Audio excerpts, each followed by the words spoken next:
Okay ठीक। चल कल क्या पढ़े थे?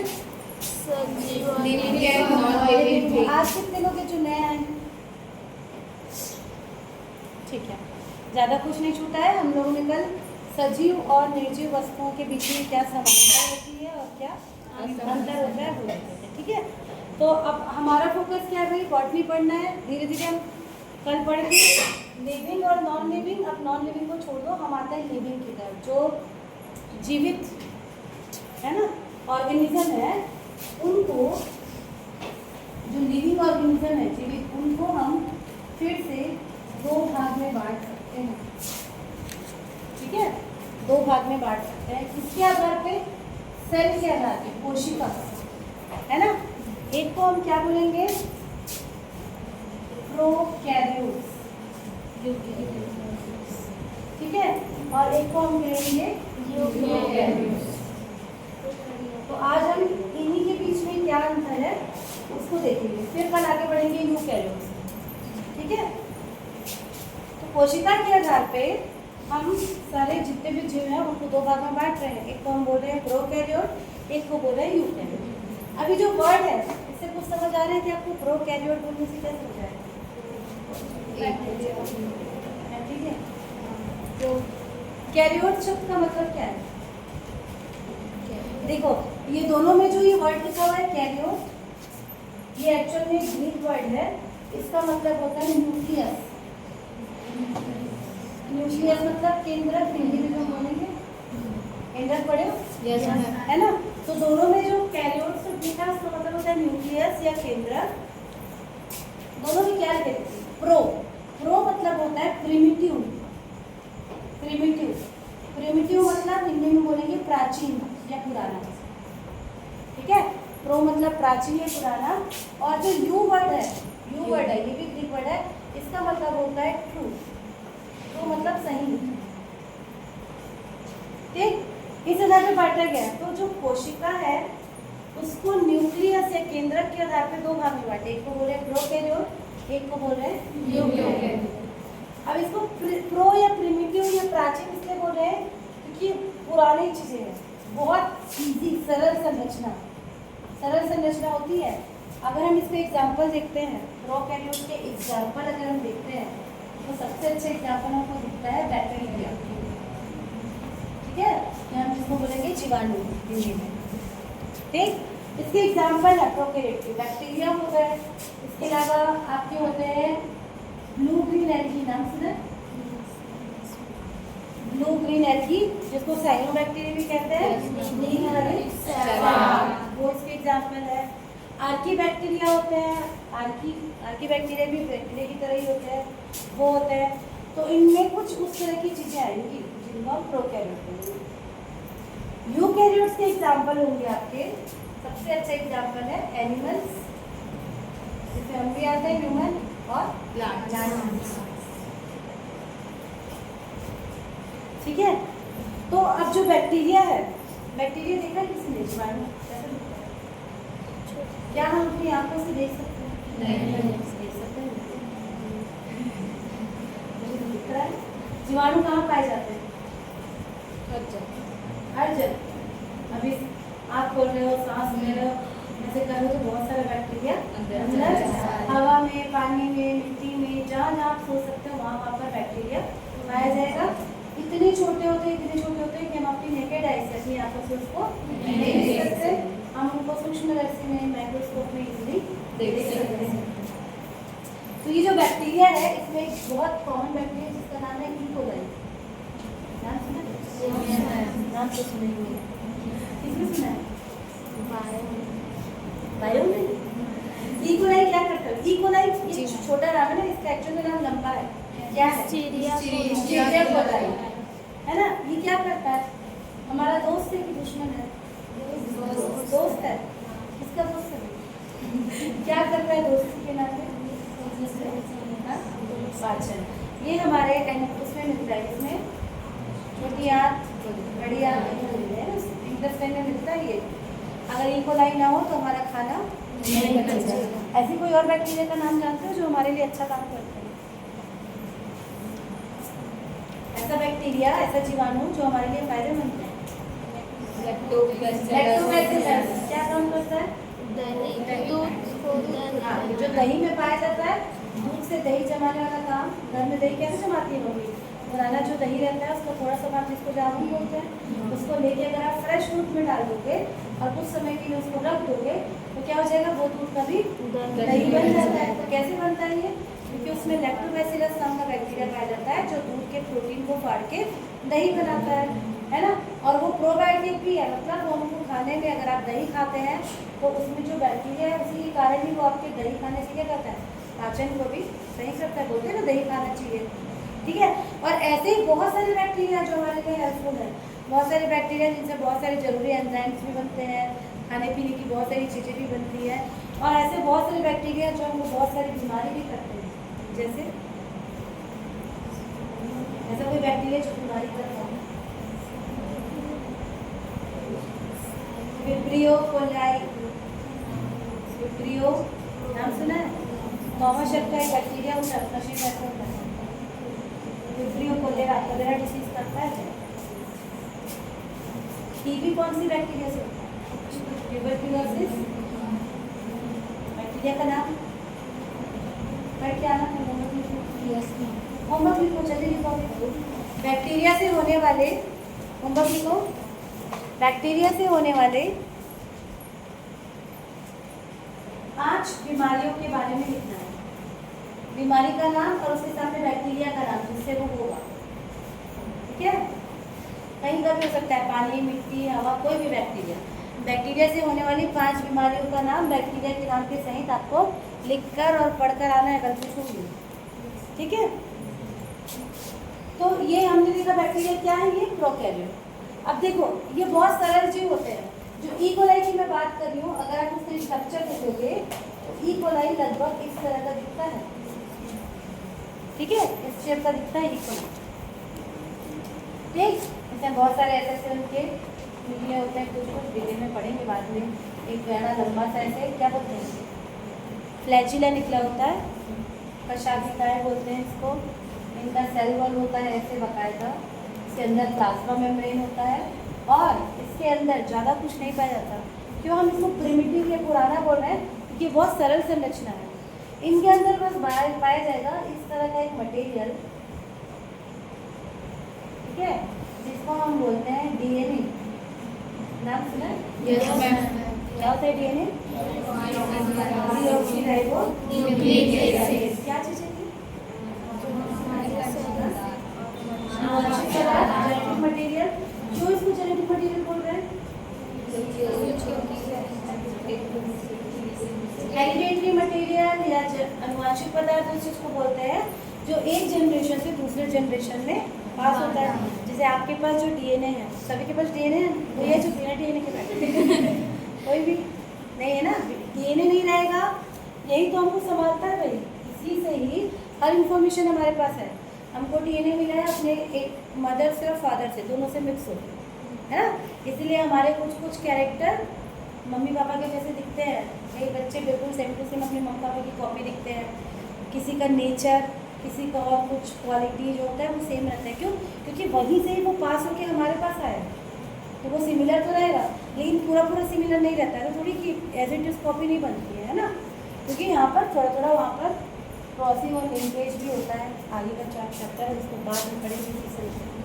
तो ये जो डीएनए, मान लीजिए बैक्टीरिया है, 1 से 2 हो जाएगा, क्योंकि जीवित वस्तु है तो इनमें प्रजनन तो होगा ही, कल पढ़े हमने, है ना। जीवित वस्तु की पहचान ही यही है कि उनमें क्या होता है, प्रजनन होता है, रिप्रोडक्शन होगा, पहले ग्रोथ होगी फिर रिप्रोडक्शन होगा। रिप्रोडक्शन का मतलब है अपने जैसे संतान बनाना। तो यही जो डीएनए है वो दोनों में ऐसे ऐसे बढ़ता है बराबर, उसका डुप्लीकेशन होता है। तो डीएनए क्या है, एक जेनेटिक मटेरियल है, बहुत इंपॉर्टेंट चीज़ है। अगर इसमें कोई खराबी आ गई, आती है डीएनए में खराबी, तो क्या होगा, जो इसकी संतानें बनी है वो भी खराब हो जाएंगी, है ना, ठीक है। इसलिए ये बहुत जरूरी चीज़ है। तो प्रोकैरियोट में क्या होता है, ये जो इनकी कोशिका है, अब देखो ये एक कोशिकी भी हो सकते हैं, बहु कोशिकी भी हो सकते हैं ना, सिंगल सेल वाले भी हो सकते हैं और मल्टी सेलुलर भी हो सकते हैं, दोनों प्रोकैरियोट्स भी और यूकैरियोट्स। उसको भी नहीं बात करें, हमारे एक सेल के अंदर एक डीएनए मिल रहा है, ये सेल में बिल्कुल ऐसे ही ओपन खुला हुआ पड़ा रहता है, डीएनए के चारों ओर इस तरह का कोई भी आवरण यहाँ पर नहीं पाया जाता, इसलिए इसको प्रोकैरियोट्स कह रहे हैं। प्रो प्रिमिटिव पुराना। इस बैक्टीरिया के पास इसके अलावा बस एक चीज़ यहाँ पे मिलता है जिसको कहते हैं, ऐसे स्ट्रक्चर हम बनाते हैं जिसको कहते हैं राइबोसोम। नाम सुना? राइबोसोम को क्या कहते हैं? राइबोसोम को दूसरा नाम राइबोसोम का दूसरा नाम जल्दी जल्दी कुछ तो बोलो। राइबोसोम जान रहे हो? यस। क्या काम करता है? क्या काम करता है राइबोसोम? पढ़े हुए 11, 12, 10 सब में कैसे पास हो गए तुम? राइबोसोम क्या काम करता है? सेल के लिए राइबोसोम क्या काम करेगा? एकदम बेसिक है, किसी को नहीं पता इतनी बड़ी क्लास में। तुम कुछ बोलना चाह रही हो? बोलो बोलो, गलत होगा तो होगा, अब क्या होगा? किसी को नहीं बताएंगे। हाँ, भोजन सिंथेसिस करता है, प्रोटीन सिंथेसिस करता है। गुड। राइबोसोम ही वो ऑर्गेनेल है, कोशिकांग है जो प्रोटीन बनाता है, इसलिए राइबोसोम को protein factory of the cell कहते हैं। मेरे बोलने के बाद याद हो जाता है। राइबोसोम को क्या बोलते हैं? प्रोटीन फैक्ट्री से बोल रहे हैं क्योंकि लगातार राइबोसोम क्या करते रहता है? प्रोटीन बनाने रहता है। तो भाई इनको भी प्रोटीन की जरूरत है, जिंदा रहना है ना। अलग अलग कंडीशन में बैक्टीरिया को बहुत सहना पड़ता है बेचारे। आपको तो खाना मिल जाता है, पौधे भी धूप से ऐसे करके बना लेते हैं, इनको कहाँ से मिले? इनको ढूंढना पड़ता है अपना खाना हवा में, पानी में, मिट्टी में। तो इनको भी प्रोटीन की जरूरत पड़ती है, इसलिए इनको भगवान ने यहाँ राइबोसोम दे दिया कि जाओ तुम भी खाना बनाओ और जिंदा रहो। ठीक है, तो इसके पास भी प्रोटीन सिर्फ एक राइबोसोम ही पाया जाता है, उसके अलावा इसके पास और कुछ नहीं है। बस ये एकदम सरल है, अपना जीवन जी रहा है किसी भी तरह। वही अगर आप यूकेरियोट में आओगे तो दो तरह के सेल हैं। अभी मैं आपको प्लांट सेल के बारे में, प्लांट सेल का स्ट्रक्चर लगभग इस तरह का नजर आता है ना।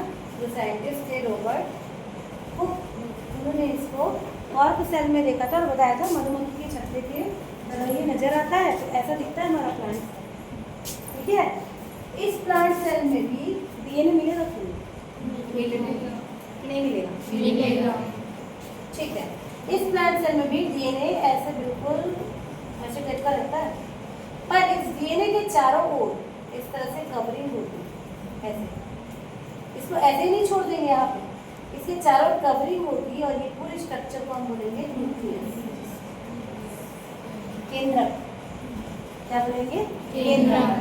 तो जो यूकैरियोटिक होते हैं, जो भी चीजें इसके अंदर आएंगी यूकैरियोट के अंदर, एनिमल हो या प्लांट हो, उनका जो ये जेनेटिक मटेरियल है, मतलब जो डीएनए है, उसके चारों ओर हमेशा एक आवरण पाया जाएगा। इसीलिए इसको क्या बोल रहे हैं? True nucleus. ट्रू, सही में उसके अंदर क्या है? न्यूक्लियस है। ठीक है, तो प्लांट सेल में जनरली न्यूक्लियस इसी किनारे में कहीं पे चिपका हुआ मिलता है, क्योंकि प्लांट सेल में बहुत बड़ा ऐसे क्या मिलेगा? वैक्यूल। ये इसको हिंदी में कहते हैं रिक्तियाँ, कल पढ़ेंगे इसके बारे में। ठीक है, वैक्यूल या रिक्तियाँ। और क्योंकि अगर जटिल संरचना है, पौधों को बहुत काम करना है, पौधों को ऐसे मत समझो, पौधे हैं तो हम हैं, है ना, जल है तो कल है, वैसे पौधे हैं तो हम हैं। अगर पूरी दुनिया से पौधे खत्म हो जाए तो हम जिंदा रह पाएंगे क्या? क्यों? ऑक्सीजन। फल फूल तो बाद की बात है, वो तो हमको बाद में मिलता है। सबसे पहली चीज जो हमको पौधे देते हैं वो क्या है?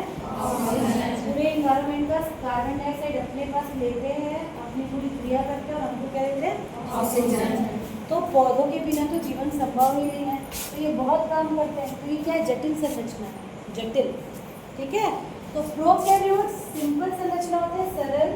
यूकैरियोट जटिल या कॉम्प्लिकेटेड या कॉम्प्लेक्स स्ट्रक्चर होते हैं। ठीक, सबसे पहली बात तो जरूरत क्या मिलेगा? न्यूक्लियस मिलेगा और अंदर बहुत सारे सेल ऑर्गेनेल्स, कोशिकांग बहुत सारे टाइप के मिलेंगे, है ना। इसको हम लोग कल देखेंगे कि प्लांट सेल के अंदर क्या क्या मिलेगा। अभी हम सिर्फ प्रो और न्यू के बीच में डिफरेंस देखेंगे। कितनी चीज़ समझ आई? Yes ma'am. ठीक, चलो अब देखते हैं बुक में इससे रिलेटेड और क्या क्या चीज़ें दी हुई हैं। और क्या जानते हैं? राइबोसोम की अगर बात कर रहे हैं तो देखो यहाँ पर ये राइबोसोम है, इनके पास भी राइबोसोम मिलेगा, इनके पास भी राइबोसोम मिलेगा। तो क्या दोनों के पास एक जैसा राइबोसोम होना चाहिए? जो नहीं होना चाहिए बिल्कुल होना चाहिए। इसने क्या बिगाड़ा है? पर होता है कि नहीं होता? नहीं होता। क्या अंतर होता है? दोनों के पास राइबोसोम होता है, प्रोटीन की जरूरत दोनों को है, सभी को है, तो राइबोसोम तो होगा, लेकिन अंतर क्या होगा?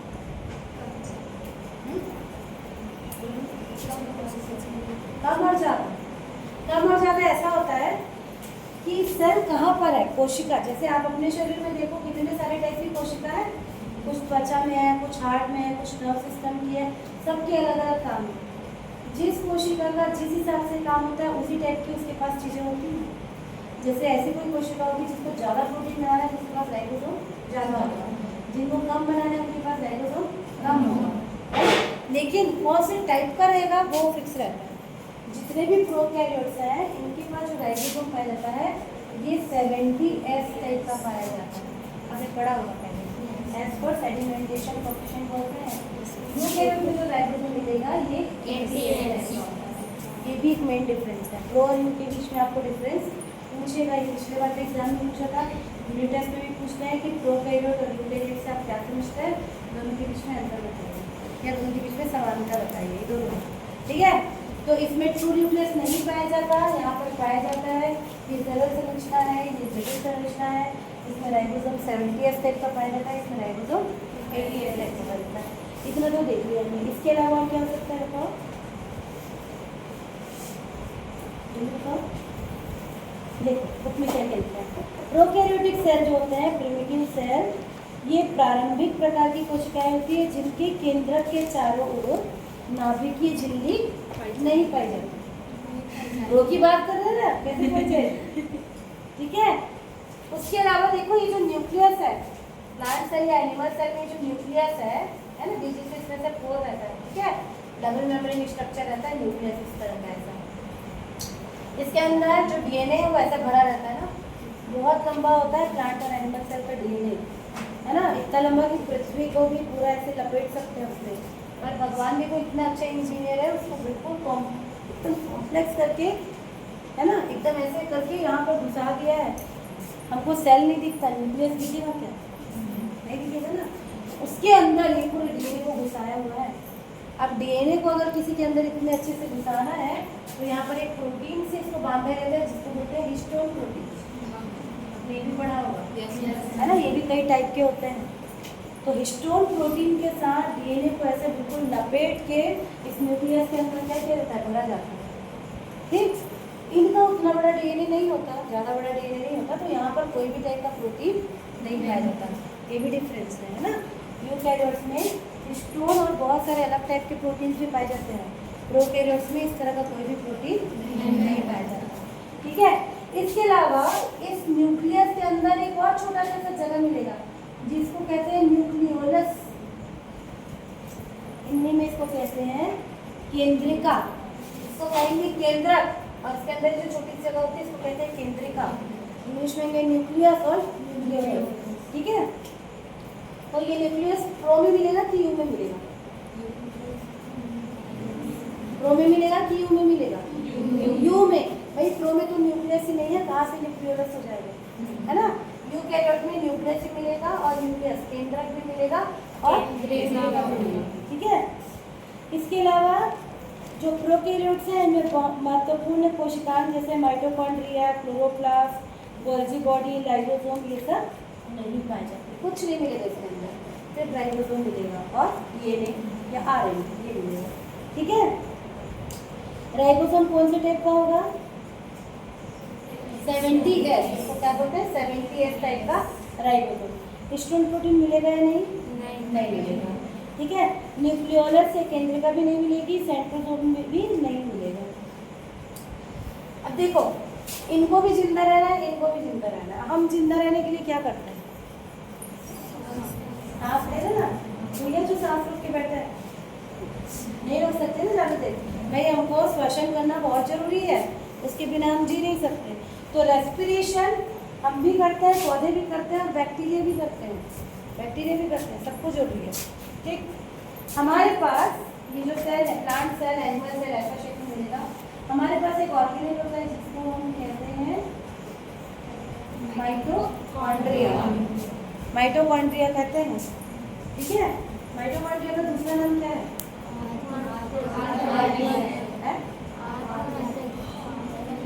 क्यों आत्महत्या की थैली बोलेंगे?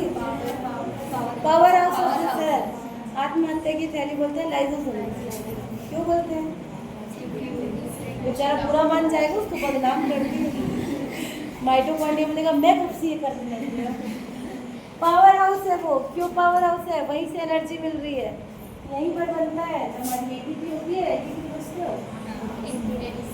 एटीपी क्या होता है? Adenosine triphosphate. ATP is a form of energy, जिस फॉर्म में हमारे अंदर एनर्जी सेव होती है पौधों में भी। तो ये जो एटीपी है वो माइटोकॉन्ड्रिया के अंदर बनती है, इसलिए इसको powerhouse of the cell कहते हैं। इनको भगवान ने नहीं दिया, इनको भगवान ने नहीं दिया, तो ये बेचारे कैसे करते होंगे? कैसे करते होंगे? पावर की जरूरत तो उनको भी है भाई, एटीपी उनको भी चाहिए, एनर्जी उनको भी चाहिए। बैक्टीरिया मूव कर सकते हैं ना, बैक्टीरिया एक जगह से दूसरी जगह मूव कर सकते हैं। ये जो इनका फ्लैजिला है, ये ऐसे गोल गोल गोल घूमता है और बैक्टीरिया आगे बढ़ता है। और मूव करने के लिए एनर्जी चाहिए, कहाँ से मिलेगी? कहाँ से मिलेगी? जल्दी बताओ। बैक्टीरिया के पास माइटोकॉन्ड्रिया नहीं है, इसलिए इन लोग गए भगवान के पास, हम क्या करें भगवान बताओ, हमको तो दिया नहीं।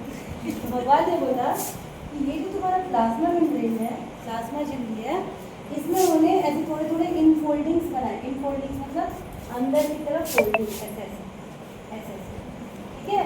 इसको कहते हैं मीजोजोम। इसी मीजोजोम से वो क्या करता है? रेस्पिरेशन की क्रिया करता है। और बैक्टीरिया बिना उसको भी है ना भाई, तो जो चीज़ें उसके पास नहीं है उसका कुछ कुछ इनको क्या मिलता है, थोड़ा सा उसका सरल फॉर्म में कुछ चीज़ें मिल जाती हैं जिससे ताकि वो काम कर रहा है। तो जैसे हमारे पास माइटोकॉन्ड्रिया है, वैसे बैक्टीरिया या जो प्रोकैरियोट्स है उनके पास प्लाज्मा मेम्ब्रेन, जो ये सेल कोशिका झिल्ली बोलते हैं है ना, उसके अंदर इस तरह से इनफोल्डिंग होती है, उसको मीजोसोम कहते हैं। प्रोकैरियोट उसी से क्या करते हैं? श्वसन का काम या रेस्पिरेशन की क्रिया करते हैं, ठीक है। तो इनके पास क्या पाया जाएगा? प्रोकैरियोट्स में प्लाज्मा झिल्ली कोशिका द्रव में विस्तारित होकर माइटोकॉन्ड्रिया का कार्य करती है, ठीक है। प्रोकैरियोट की जो कोशिका भित्ति है, कोशिका भित्ति मतलब सेल वॉल, वो कार्बोहाइड्रेट और एमिनो एसिड और न्यूक्लिक एसिड की बनी होती है। इनमें स्पिंडल फाइबर नहीं बनता है, एक ही चीज़ें याद रखिए, ठीक है। स्पिंडल फाइबर वो होता है जब सेल डिवीजन होता है तो ऐसे करके स्पिंडल बनता है, जैसे पढ़े इसमें क्रोमोसोम ऐसे से रेस्पेक्ट में लगता है। आगे चलेंगे, प्रोकैरियोट्स में ऐसा नहीं बनता है। तो यहाँ पे अच्छे से डायग्राम दिया है, ऊपर वाला बैक्टीरिया, नीचे वाला प्लांट है, ठीक है। कभी ये भेजूंगी। चलो अब आते हैं यूकैरियोट्स में। तो यूकैरियोट्स के लिए हमने क्या क्या पढ़ा भाई? यू मतलब ट्रू या वेल, और कैरियन मतलब न्यूक्लियस, जिनके पास अच्छा खासा न्यूक्लियस पाया जाता है, ठीक है। तो यूकैरियोटिक कोशिकाएं सुगठित और विकसित कोशिकाएं जिनकी केंद्र के चारों तरफ एक निश्चित केंद्रक कला या न्यूक्लियर मेम्ब्रेन पाई जाती है, और इनके अंदर सभी सेल ऑर्गेनेल विकसित अवस्था में पाए जाते हैं, ठीक है। इनके गुणसूत्र मतलब क्रोमोसोम विकसित तथा न्यूक्लिक अम्ल हिस्टोन प्रोटीन का बना होता है। जो बताया मैंने, इनका जो न्यूक्लियस है इसके पास क्या पाया जाएगा? हिस्टोन प्रोटीन भी पाया जाएगा, ठीक है। इनकी कोशिकाओं में केंद्रिका और सेंट्रोसोम, सेंट्रोसोम भी एक ऐसा छोटा छोटा सा चीज होता है ऐसे करके, वो भी पाया जाता है, और मिलेगा सेंट्रोसोम, ठीक है। सेंट्रोसोम की उपस्थिति के कारण इनके विभाजन के समय इसमें स्पिंडल फाइबर बनता है। आगे देखिए, इनकी कोशिका भी त्रिकोण विकसित होती है, सेलुलोज की बनी होती है। जो प्लांट सेल होता है, इसका जो सेल वॉल है, ये जो सेल वॉल है, आगे पूरा इसका डिटेल पढ़ोगे ना आगे के सेमेस्टर में। जो प्लांट का सेल वॉल है, ये क्या होता है? सेलुलोज का बना होता है, ठीक है। अलग अलग चीज़ों में अलग अलग बना होगा। जैसे कि फंगस है, कवक, इसका क्या क्या बना होगा? कवक का कोशिका भित्ति क्या क्या बना होता है? इसको याद है? पढ़े हो आप लोग? कवक की कोशिका भित्ति क्या की बनी होती है? Chitin, good. और एनिमल सेल की? एनिमल सेल की कोशिका भित्ति सेलुलोज की, सेलुलोज की प्लांट की बनी होती है। लिखो होमवर्क, लिखो लिखो। एनिमल सेल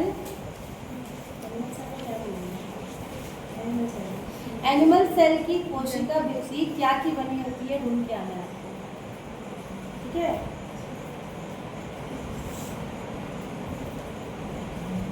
कोशिका भित्ति मतलब सेल वॉल, है ना। एनिमल सेल का जो सेल वॉल है वो क्या का बना होता है, किसी को पता है तो भी बता दो, किसी को नहीं पता, ठीक है भाई। चलो उसके बाद इसमें जो राइबोसोम है वो किस टाइप का है, ATS टाइप का, ठीक है। ओके, अब हमने इतने सारे अंतर पढ़ लिए, अब दोनों के बीच में कोई समानता बता सकते हो, दोनों प्रोकैरियोट और यूकैरियोट के बीच में क्या समानता है, समानता सोचो, दोनों कैसे सिमिलर हो सकते हैं। हाँ, दोनों में राइबोसोम पाया जा सकता है, टाइप अलग है पर राइबोसोम पाया जाता है। और सोचो सोचो, देखो और सोचो, कल जो पढ़े थे उससे कोई पॉइंट, दोनों में माइटोकॉन्ड्रिया।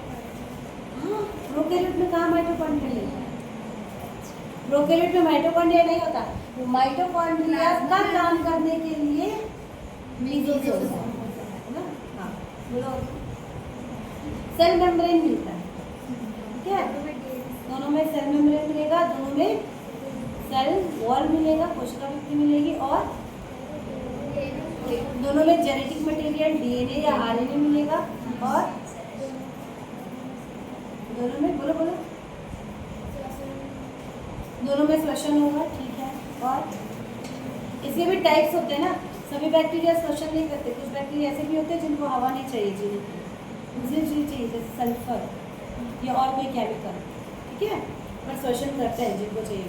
और सबसे पहली बात, दोनों सजीव हैं, कल पढ़े थे ना सजीव और निर्जीव, कल हमने सजीव और निर्जीव पढ़ा था, निर्जीव को छोड़ दिया, सजीव से आगे बढ़े, दोनों क्या है, सजीव है, सबसे पहला पॉइंट।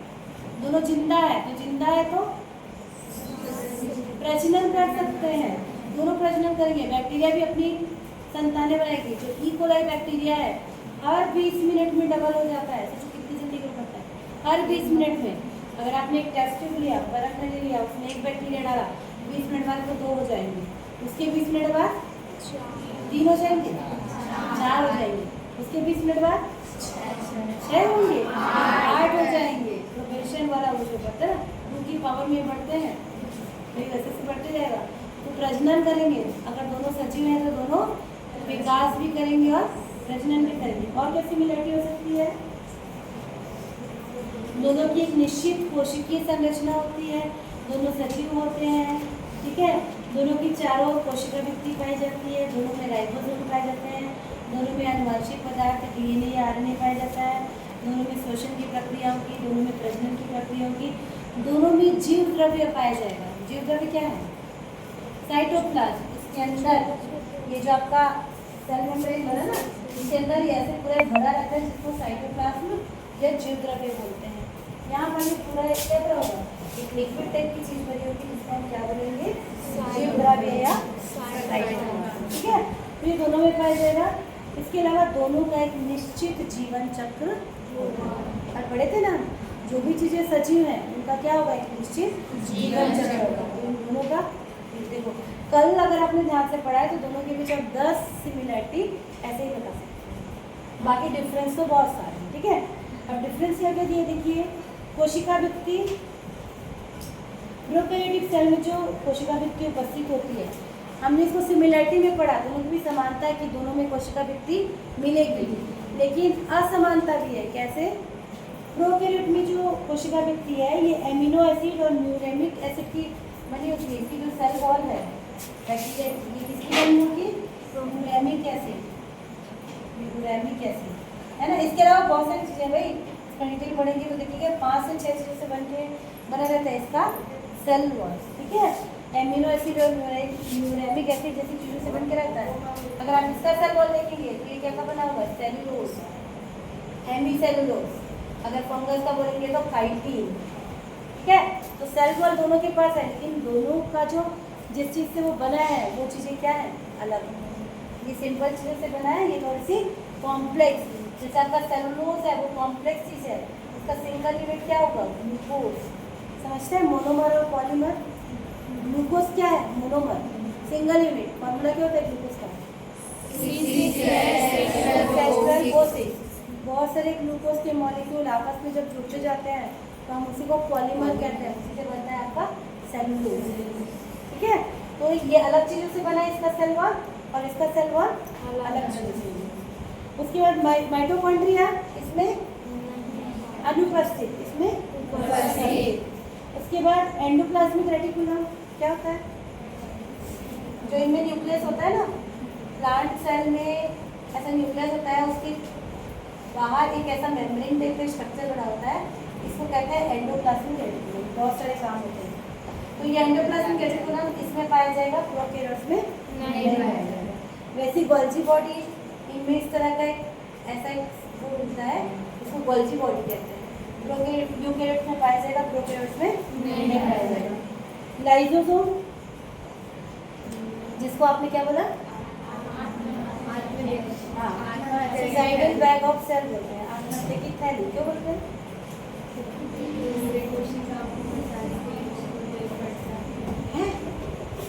क्यों बोलते हैं आत्महत्या की थैली? इतना भयानक नाम क्यों दिए? आत्महत्या मतलब खुद को मार डालना। तो क्या होता है, अगर इसके पास लाइसोसोम ऐसा होता है, अगर इस प्लांट सेल को खतरा महसूस हो तो ये खुद अपने आप को मार सकता है। तो इसके अंदर ऐसा क्या है जो इसको आत्महत्या की थैली बोलती है? क्यों इतना भयानक नाम दिया उसको?